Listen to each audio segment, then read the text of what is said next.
All right, Uncle Kevin, talk to me about this. These doctors were demanding to be let in. The mainstream media is taking their side, but it seems to me they're overlooking the fact that the Border Patrol detention facilities are government-secured areas. You have to have a security clearance to go in there. They don't let every jack off the street go in. Right, and nor should they, especially when they've got children that they're responsible for the moment, at least under their control.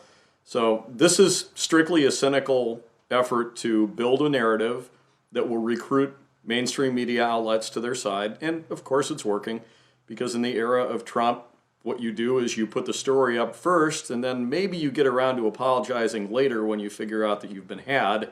But a lot of times you just don't, because it's much more important to get an anti-Trump or anti-Trump administration story out there on the wire or on the TV than it is to actually get to what the story is. And the story is, as you've told it, the story is that these are people who want open borders, who want to undermine the immigration law of the United States, and who will do whatever it takes to do that, including using children as pawns. And that's what they're doing here.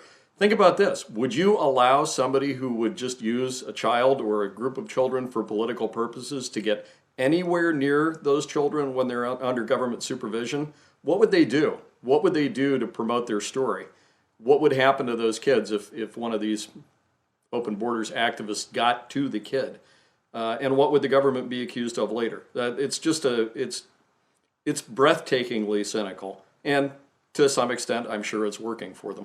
Well, it's working for them because the mainstream media falls for it every single time. They want to push these stories, as you say. Any story that they think can hurt the president, can hurt the administration, they don't care if it also likewise hurts the migrants or would exploit and abuse the children as pawns in their political agenda. They don't care about this at all. They're happy to twist any story. This is based, by the way, on a tragedy. There was a teenaged boy, a child, who died in a Border Patrol facility from the flu.